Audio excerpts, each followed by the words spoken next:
ಚಿಂದಿ ಉಡಾಯಿಸೋ ಖಾರ ಬಣ್ಣ ರುಚಿಯನ್ನು ನೀಡುತ್ತದೆ. ಆಚಿ ಮೆಣಸಿನ ಪುಡಿ ಚಿಂದಿ ಉಡಾಯಿಸೋ ಖಾರ ಬಣ್ಣ ರುಚಿ. ಕೃಷ್ಣಾ ಮೇಲ್ದಂಡೆ ವಿಚಾರಕ್ಕೆ ಸಂಬಂಧಪಟ್ಟಂತೆ ಹಂತ ಮೂರನೇ ಹಂತದ ಕಾಮಗಾರಿಯ ವಿಚಾರಕ್ಕೆ ಸಂಬಂಧಪಟ್ಟಂತೆ ಇವತ್ತು ನೀರಾವರಿ ಸಚಿವರು ಆಗಿರುವಂಥ DCM DK ಶಿವಕುಮಾರ್ ಸಭೆಯನ್ನು ಕರೆದಿದ್ರು. ಸಭೆಯಲ್ಲಿ DCM DKಶಿ ಹಾಗೂ ಸಚಿವರ ನಡುವೆ ವಾಗ್ವಾದ ಆಗಿದೆ. ವಿಧಾನಸೌಧದ ಕಾನ್ಫರೆನ್ಸ್ ಹಾಲ್ನಲ್ಲಿ ನಡೀತಾ ಇರುವಂಥ ಮೀಟಿಂಗ್ ಇದು. ರೈತರ ಭೂಮಿಗೆ ಪರಿಹಾರ ನೀಡುವ ವಿಚಾರದಲ್ಲಿ ವಾಗ್ವಾದ ಸಚಿವರು ಹಾಗೂ DCM ಮಧ್ಯೆ. DK ಶಿವಕುಮಾರ್ ಹಾಗೂ ಬಾಗಲಕೋಟೆ ಜಿಲ್ಲಾ ಉಸ್ತುವಾರಿ ಸಚಿವ RB ತಿಮ್ಮಾಪುರ ಮಧ್ಯೆ ವಾಗ್ವಾದ ಆಗಿದೆ, ಜಟಾಪಟಿ ನಡೆದಿದೆ. ಹೆಚ್ಚಿನ ಪರಿಹಾರಕ್ಕೆ ಬೇಡಿಕೆ ಇಟ್ಟಿದ್ದಾರೆ RB ತಿಮ್ಮಾಪುರ. ಪ್ರತಿ ಎಕರೆಗೆ 40.5 ಅಂದರೆ 40 ಲಕ್ಷಕ್ಕೆ ಬೇಡಿಕೆ ಇಟ್ಟಿದ್ದಾರೆ. ಆದರೆ ಬೊಮ್ಮಾಯಿ ಸರ್ಕಾರ ಸ್ವಾಧೀನಕ್ಕೆ ರೇಟ್ ಫಿಕ್ಸ್ ಮಾಡಿತ್ತು. ಅದಕ್ಕೆ ಸ್ವಲ್ಪ ಸೇರಿಸಿ ಕೊಡಿ ಅಂತ ಹೇಳಿದ್ರೆ ಪರವಾಗಿಲ್ಲ, ಅಷ್ಟು ಕೊಡಿ ಇಷ್ಟು ಕೊಡಿ ಅಂದರೆ ಹೆಂಗೆ ಅಂತ ಹೇಳಿ DCM ಕೇಳಿದ್ದಾರೆ. ಸಚಿವರಾದ ನೀವೇ ಡಿಮ್ಯಾಂಡ್ ಮಾಡಿದರೆ ಸರಿನಾ ಅಂತ ಕೇಳಿದ್ದಾರೆ. ತಿಮ್ಮಾಪುರ ಡಿಮ್ಯಾಂಡ್ಗೆ DCM DK ಶಿವಕುಮಾರ್ ಬೇಸರವನ್ನು ವ್ಯಕ್ತಪಡಿಸಿದ್ದಾರೆ.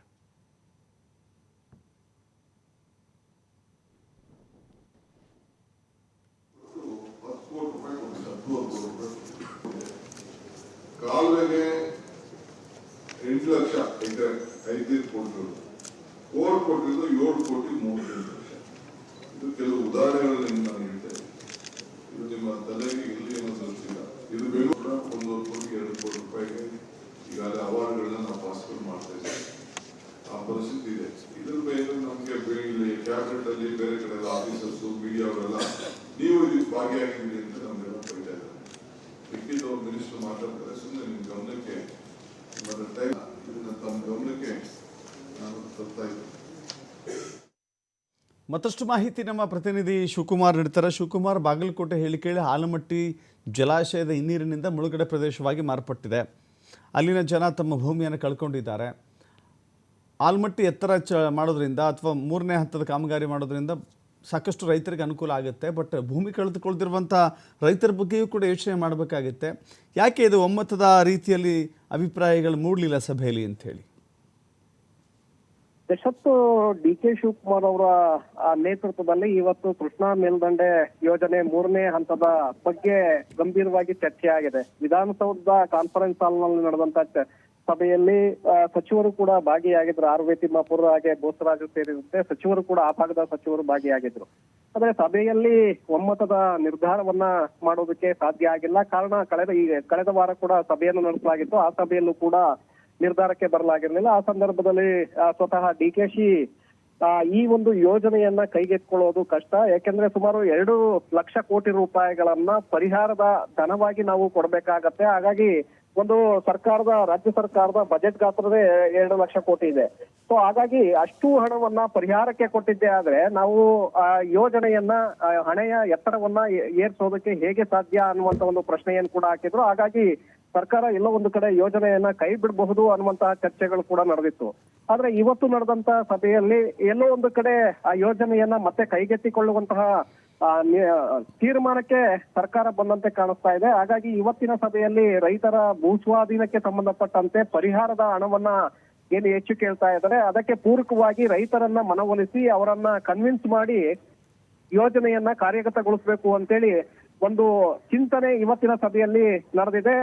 ಸಚಿವರು ಹಾಗೆ ಅಧಿಕಾರಿಗಳು ಎಲ್ಲ ಸಾಕಷ್ಟು ಅಭಿಪ್ರಾಯಗಳನ್ನು ಕೂಡ ಇಲ್ಲಿ ವ್ಯಕ್ತಪಡಿಸಿದ್ದಾರೆ. ಹಾಗಾಗಿ ಸಭೆ ನಡೆಯುವಂತಹ ಸಂದರ್ಭದಲ್ಲಿ ಸಚಿವರಾಗಿರುವಂತ RB ತಿಮ್ಮಾಪುರ ಕೆಲವು ಪ್ರಶ್ನೆಗಳನ್ನು ಕೂಡ ಹಾಕಿದ್ದಾರೆ. ರೈತರ ಪರವಾಗಿ ಅಲ್ಲಿ ಬ್ಯಾಟಿಂಗ್ ಅನ್ನ ಮಾಡಿದ್ದಾರೆ. ಯಾಕಂದ್ರೆ ಬಾಗಲಕೋಟೆಯಲ್ಲಿ ಅವರು ರೈತರ ಜೊತೆ ಸಭೆಯನ್ನ ಮಾಡೋದಕ್ಕೆ ಕಳೆದ ಸಭೆಯಲ್ಲಿ ಅವರಿಗೆ ಸೂಚನೆಯನ್ನ ಕೊಡಲಾಗಿತ್ತು. ಹಾಗಾಗಿ ರೈತರ ಸಭೆಯನ್ನ ನಡೆಸ್ತಾರೆ. ರೈತರ ಸಭೆಯಲ್ಲಿ ವ್ಯಕ್ತವಾದಂತ ವಿಚಾರಗಳನ್ನ ಇವತ್ತಿನ ಸಭೆಯಲ್ಲೂ ಕೂಡ ಅವರು ಮುಂದೆ ಇಡ್ತಾರೆ.